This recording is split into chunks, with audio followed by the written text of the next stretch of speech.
Kamu pernah ketemu orang manipulatif? Atau kamu tahu nggak arti manipulatif?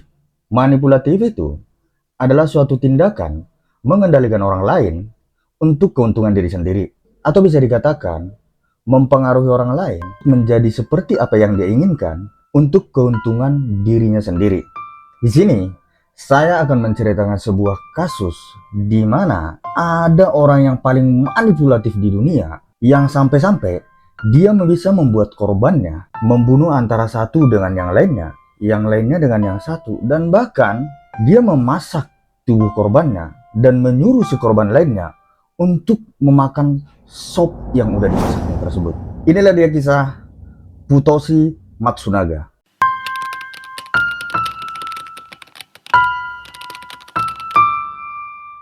Sebelum kita masuk ke ceritanya, perkenalkan nama saya adalah Walfrido. Jika sekiranya kamu suka cerita-cerita dari kisah nyata, jangan lupa like, komen, dan subscribe channel ini. Dan jangan lupa juga bagikan kepada teman-teman kamu, agar teman-teman kamu tahu apa yang kamu tahu.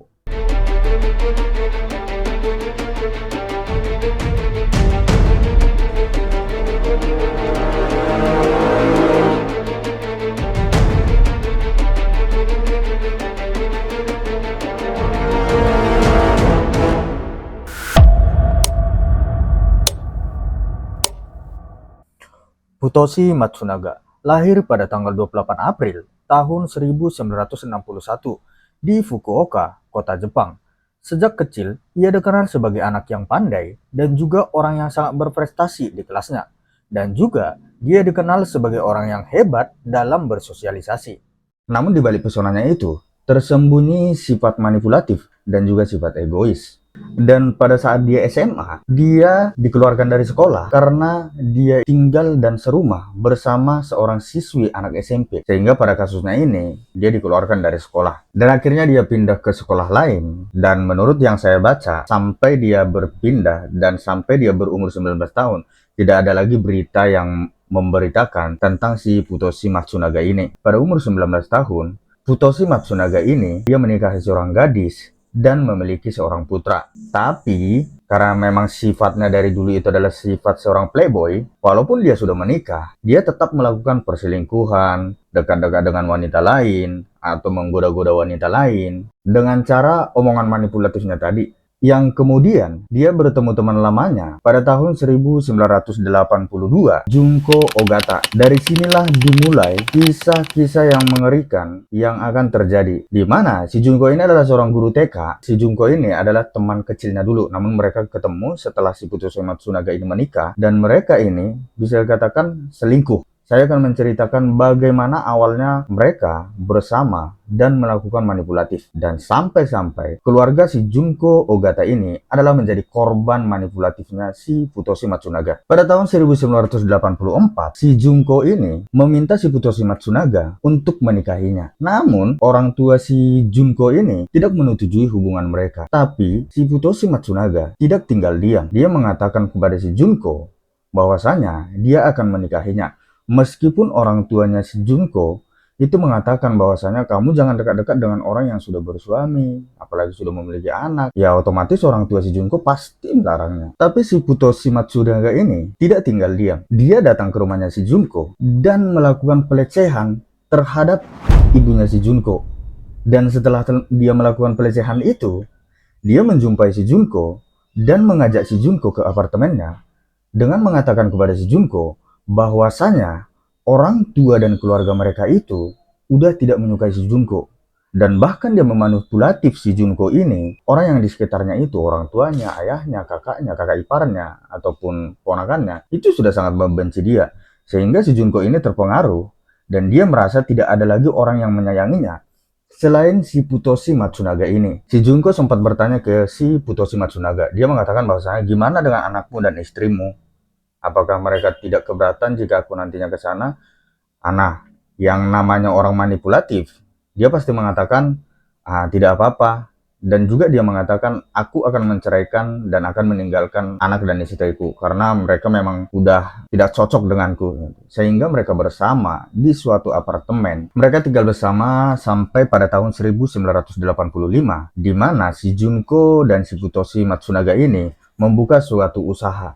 Tapi di usahanya ini, si Futoshi Matsunaga ini sering melakukan kekerasan terhadap karyawan-karyawannya. Dia melakukan kekerasan itu dengan menyetrum karyawan-karyawannya sampai karyawan-karyawannya itu benar-benar menderita. Selain menyiksa karyawannya, si Futoshi Matsunaga ini juga sering menipu dan mencuri uang customernya. Dan bahkan, dia pernah mencuri uang customernya sampai 180 juta yen. Atau kalau dihitung-hitung rupiah, itu sekitar 13 miliar. Sampai-sampai, si Junko dan si Futoshi Matsunaga ini menjadi buronan polisi.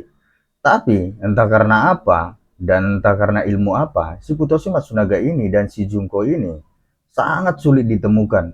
Sampai-sampai mereka berdua ini jadi DPO yang paling sulit atau tersulit ditemukan oleh polisi. Karena mereka buronan, mereka tinggal di apartemen di suatu kota Kokuro, Kitaku. Mereka tinggal di apartemen kecil itu. Tidak hanya di situ juga, si Futoshi Matsunaga ini juga melakukan aksinya di kota ini. Dengan sikap playboy dan manipulatifnya, dia mendekati seorang ibu-ibu yang beranak 3.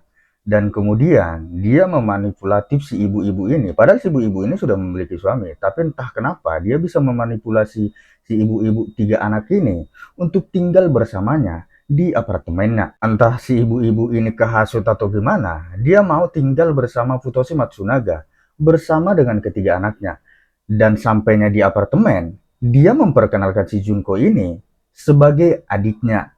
Namun, si Junko ini juga, mungkin karena sudah kecintaan sama si Futoshi Matsunaga, dia hanya ngeh-ngeh aja dan mempersilahkan ibu-ibu ini dan ketiga anaknya untuk tinggal bersama Futoshi Matsunaga. Setelah mereka tinggal bersama, dimulai dari April tahun 1993, tepat pada September tahun 1993, entah gimana dan nggak tahu kenapa, salah satu dari anak si ibu ini meninggal secara misterius. Dan penyebab meninggalnya itu tidak diketahui karena apa. Sehingga dua anaknya lagi tadi itu merasa takut dan mereka memilih tinggal bersama dengan ayahnya si ibu-ibu ini tadi. Namun si ibu-ibu ini tetap tinggal bersama Futoshi Matsunaga. Dan entah kenapa, atau memang dimanipulasi si Futoshi Matsunaga ini, ibu-ibu ini diperas sama si Futoshi Matsunaga. Dia diperas sampai 11 juta yen, atau kalau dirupiahkan itu sekitar 1,3 miliaran lah mungkin. Tapi tidak lama setelah itu,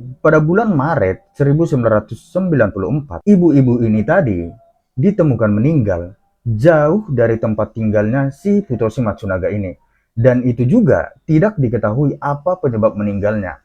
Sehingga si Futoshi Matsunaga ini tidak dapat ditetapkan sebagai tersangka atau bahkan dia tidak bisa dikatakan sebagai pembunuhnya karena benar-benar jauh dari rumahnya. Dan itu penyebab kematiannya juga tidak diketahui. Tidak berselang lama setelah kematian si ibu dan si anak tadi, si Futoshi Matsunaga ini bertemu lagi nih dengan seorang pria bapak-bapak yang memiliki anak satu. Dia juga memanipulasi si bapak-bapak ini, yang bahkan si bapak-bapak ini menceritakan semua kisahnya, bahkan rahasia-rahasianya. Mungkin karena ilmu manipulatifnya, dia korek-korek semua kehidupannya. Dan di mereka terlihat sangat-sangat akrab. Dan mungkin si Futoshi Matsunaga ini mengatakan bahwasanya kita itu teman.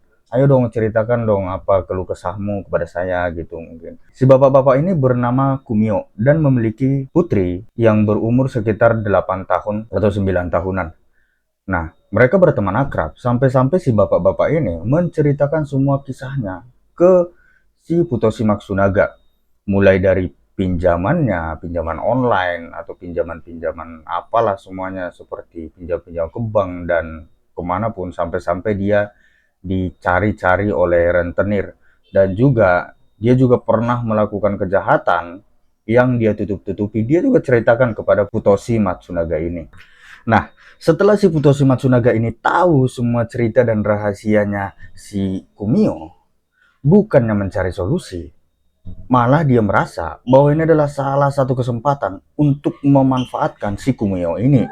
Dan suatu ketika, si Futoshi Matsunaga ini mengancam si Kumio dengan mengatakan, jika kamu tidak menuruti semua permintaanku, kamu akan kulaporkan ke polisi dari kasus-kasus yang telah kamu ceritakan kepadaku. Dan juga uang yang kamu pinjam, aku akan laporkan semua ke polisi, ke rentenir, biar kamu dikejar-kejar orang. Sehingga si Kumio ini merasa ketakutan dan dia mengikuti semua permintaannya si Futoshi Matsunaga. Di sini, si Futoshi Matsunaga meminta si Kumio agar mereka, Futoshi dan si Junko ini, untuk tinggal di apartemennya si Kumio. Dengan terpaksa, si Kumio ini menuruti permintaannya si Futoshi Matsunaga. Si Junko dan si Futoshi itu tinggal di rumah, di apartemennya mereka. Tapi, tidak hanya tinggal di situ, bukannya si Kumio ini dilepas, malah si Kumio ini dan anaknya itu disekap dan bahkan disiksa. Dan yang paling ngerinya, setelah disiksa berkali-kali, mereka disuruh memakan kotorannya sendiri. Dan penyiksaan ini bukan hanya dilakukan si Futoshi, entah kenapa si Junko ini juga terpengaruh melakukan penyiksaan kepada si Kumio dan anaknya ini. Pernah suatu saat, si Junko ini melakukan penyiksaan. Dia mengurung keduanya, anak dan bapak ini, di dalam kamar mandi. Pada saat itu kebetulan musim dingin. Dia mengurungnya di dalam sebuah kamar mandi. Dan kemudian dia juga menyiramnya pakai air. Sehingga anak dan ayah ini mengalami kedinginan yang sangat luar biasa. Dan bukan hanya itu. Karena si Junko dan si Futoshi ini tidak puas, mereka juga menyuruh si anak dari si Kumio ini untuk menyiksa ayahnya sendiri. Ya mungkin karena takut dan dia juga masih anak kecil, dia menuruti permintaannya si Futoshi ini. Dan dia juga ikut menyiksa ayahnya sendiri. Setelah 2 tahun mengalami penyiksaan, tepatnya pada tanggal 26 Februari 1996, si Kumio ini meninggal dunia. Tapi lagi-lagi si Futoshi ini, dia mengatakan kepada anaknya si Kumio bahwasanya yang membunuh ayahnya itu bukanlah dia dan si Junko, melainkan putri si Kumio itu sendiri. Dia mengatakan bahwasanya kamu juga ikut menyiksanya, kamu juga ikut memperlakukannya dengan buruk. Yang membunuh ayahnya itu ya kamu. Ya kamu harus bertanggung jawab, kamu harus mengurus semua pemakamannya. Ya kita nggak mau tahu, kamu yang bertanggung jawab semua. Nah, di sini si Futoshi ini menyuruh si putrinya ini untuk memotong-motong jasad ayahnya sendiri dan mengikatnya sampai beberapa bagian. Dan si Futoshi ini merebus ayahnya si Kumio ini, untuk dijadikan sop. Dan gilanya lagi, dia menyuruh putrinya si Kumio ini untuk memakan sop tersebut. Mau tidak mau dan suka tidak suka, putrinya si Kumio ini tetap mengikuti perintahnya si Futoshi Matsunaga. Gila. Nah, setelah selesai disuruh dimakan dan ini, si Futoshi Matsunaga ini menyuruh si Junko dan juga si putri Kumio ini untuk membuang sisa-sisa jasadnya tadi yang sudah dimakan dan sudah dia menyuruh si Junko dan si anaknya ini untuk membuang sisa-sisa jasadnya di sekitar Kunisaki. Dan setelah itu, anaknya si Kumio ini mereka awasin selama sampai beberapa tahun, dan bahkan mereka mengganti nama belakang mereka menjadi Hashimoto agar polisi menganggap bahwa mereka ini adalah keluarga dan tidak mengetahui bahwasannya si Futoshi Matsunaga dan si Junko ini melakukan penyiksaan dan bahkan pembunuhan agar mereka tidak ketahuan sama polisi. Setelah kejadian itu, si Futoshi Matsunaga melakukan aksinya lagi. Kali ini dia berkenalan lagi dengan seorang ibu-ibu yang beranak satu. Seperti hal sebelum-sebelumnya, dia juga melakukan manipulatif kepada ibu-ibu anak satu ini, dan dia juga mengajak tinggal bersamanya di suatu apartemen, yang dimana di situ ada si Junko dan si Kumio, dan si ibu-ibu ini juga mau. Mereka tinggal bersama, dia memperkenalkan si Junko sebagai adiknya, dan si anaknya Kumio ini sebagai ponakannya. Dan ibu-ibu ini juga dia siksa juga, dia peras, dan bahkan dia peras sampai 600 jutaan. Sampai-sampai si ibu ini tidak tahan lagi, sehingga dia melarikan diri.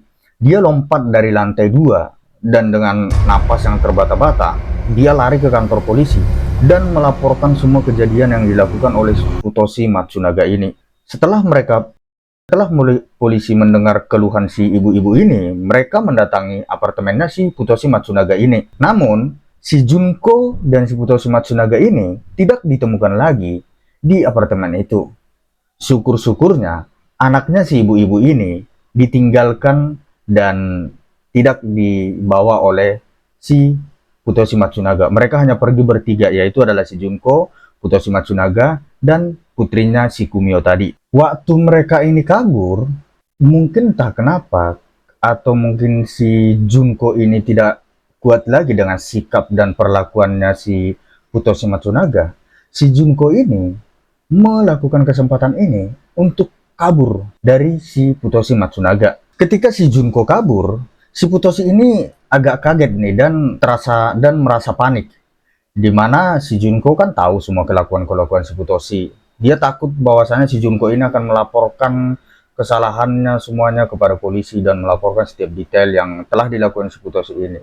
Nah, sehingga si Futoshi ini menelpon kepada si ibu-ibu, ibunya si Junko yang dia lecehkan tadi. Dia menelpon ke keluarganya, si Junko ada nggak di rumah gitu. Dia bertanya-tanya si Junko kemana gini selama, dan orang tua dari si Junko ini mengatakan bahwasanya ya kamu yang bawa kabur, kenapa kamu bertanya kepada kita, saya tidak tahu menahu di mana si Junko dan bagaimana keberadaannya gitu. Sehingga si Futoshi ini hampir putus asa dan dia tidak tahu lagi mau mencari kemana. Tapi dia nggak kehabisan akal, dia bahkan membuat dan memalsukan kematiannya biar si Junko itu nantinya kalau dia mengetahui bahwasannya si Futoshi ini sudah meninggal, dia pasti akan balik ke rumah orang tuanya. Nah, di sini dia memalsukan kematiannya dengan memberitakan ke surat-surat kabar. Si Junko ini mendengar bahwasanya si Futoshi udah meninggal nih gitu, dan dia benar, dia balik ke rumah orang tuanya. Si Junko ini balik ke rumah orang tuanya dan dengan liciknya dan dengan santainya si Futoshi ini muncul kembali di depan rumah orang tuanya. Dia datang ke sana dan si Junko dan bersama keluarga-keluarga mereka yang sudah mengetahui bahwasanya dia meninggal itu terkaget-kaget bahwasanya si Futoshi ini masih hidup, gitu, belum meninggal dunia.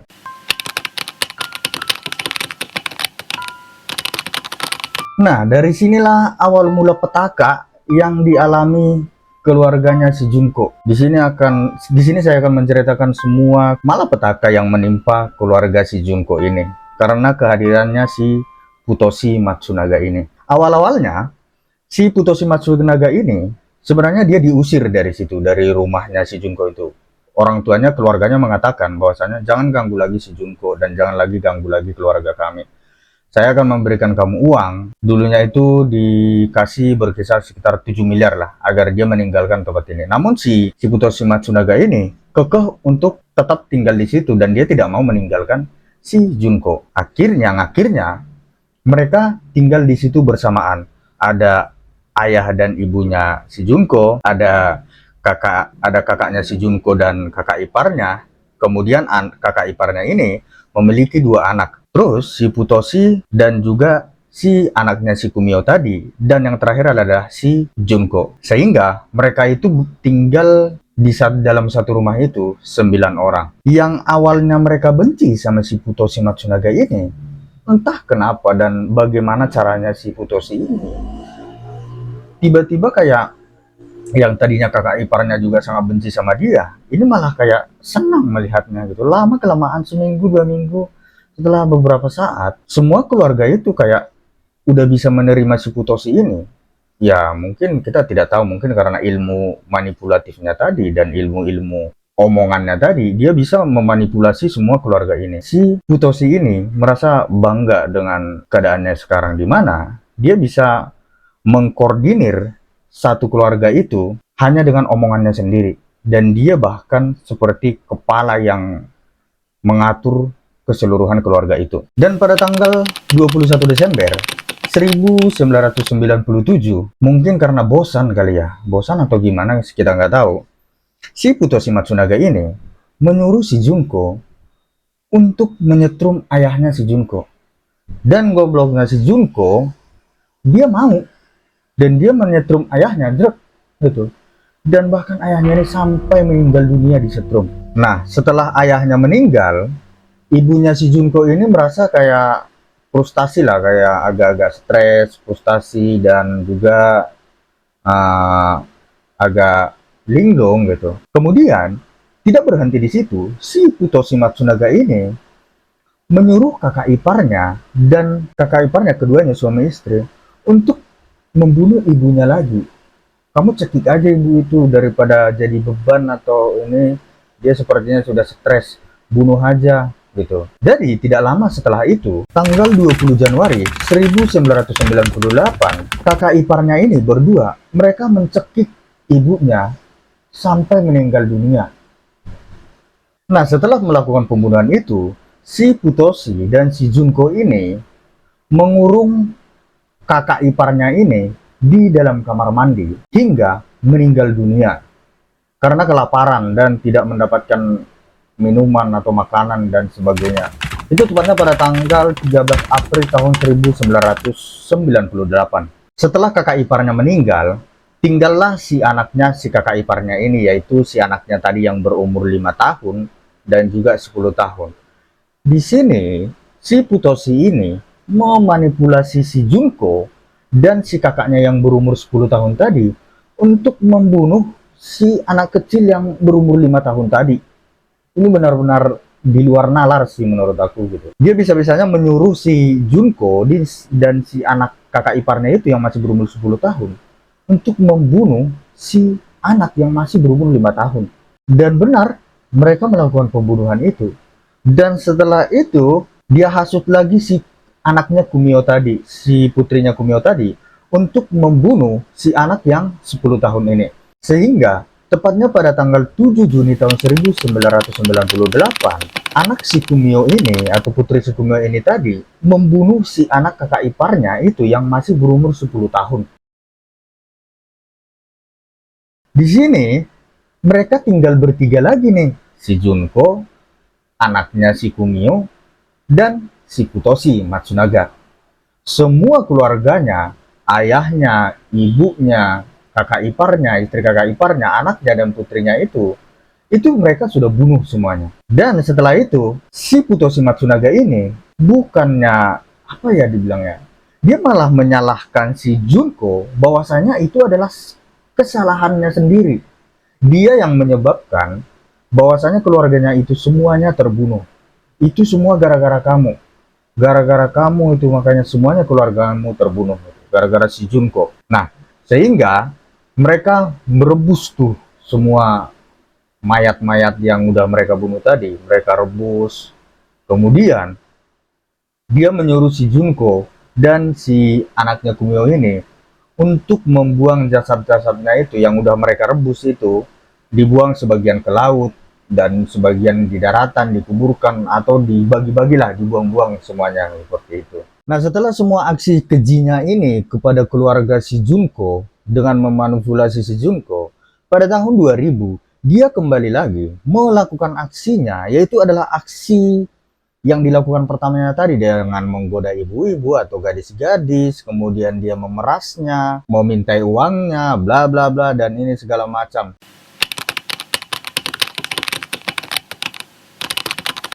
Dan sampai pada tahun 2002, itu tepatnya pada 30 Januari tahun 2002, yang dimana si Putri Kumio ini, yang tadinya yang mereka tawan itu, sudah ditawan selama 8 tahun, dan dia itu sudah berumur sekitar 17 tahun.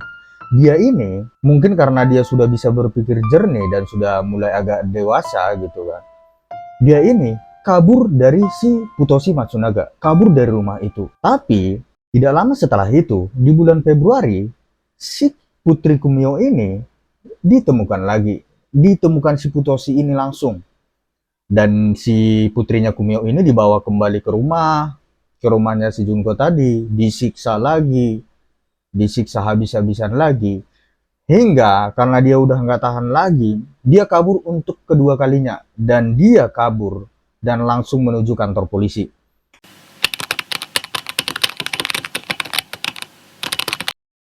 Disinilah semua kejahatan si Futoshi Matsunaga dan si Junko dibongkar habis-habisan oleh si putrinya Kumio tadi.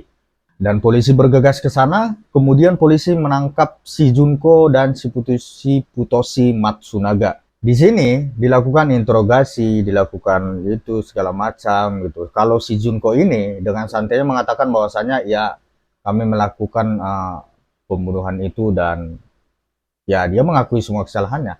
Tapi si Futoshi Matsunaga ini, si Pukima ini tadi, si kurang ajar ini, dia lagi-lagi tidak mengakui kesalahannya. Dia pengen memanipulasi polisi lagi dan dia mengatakan bahwasanya saya tidak pernah membunuh korban-korban itu dan saya tidak pernah, bahkan tangan saya tidak pernah menyentuh mereka. Saya tidak pernah melakukan itu sama sekali. Yang melakukan itu adalah si Kumio, si putrinya Kumio dan si Junko gitu. Saya tidak pernah menyuruh. Saya tidak pernah membunuh itu. Saya hanya menyuruh mereka gitu.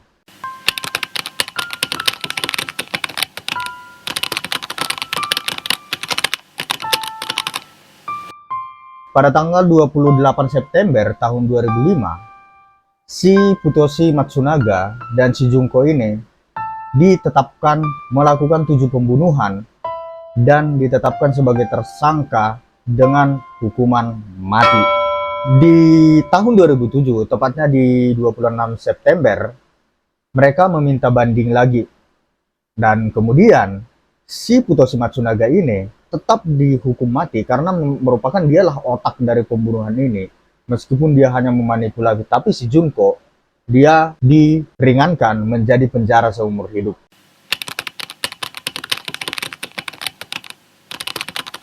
Itulah sekiranya guys cerita-cerita kita tentang manipulatif. Jika sekiranya kamu punya teman yang manipulatif, NPD dan sebagainya, kamu harus hati-hati. Karena dari manipulatif ini juga bisa menyebabkan pembunuhan dan bahkan penyiksaan. Hati-hati terhadap orang-orang yang suka manipulatif. Jangan sampai seperti si Junko ini, yang bahkan orang tuanya, kakak iparnya, keponakannya, dan bahkan semua yang dekat bersama mereka itu dimanipulasi oleh si Futoshi Matsunaga dan dibunuh. Nah, begitulah cerita kita hari ini guys. Jika sekiranya ada kata-kata yang salah, saya mohon maaf. Jika sekiranya ceritanya ada yang salah, saya mohon maaf. Dan kamu juga jangan lupa kasih tahu di dalam komen komentar apa-apa saja yang salah atau kata-kata yang kurang pas. Dan jika sekiranya kamu menyukai video ini dan cerita-cerita kisah nyata, kamu jangan lupa like, komen, dan subscribe channel ini. Dan jangan juga lupa bagikan kepada teman-teman kamu agar teman-teman kamu tahu apa yang kamu tahu. See you next video. Bye-bye.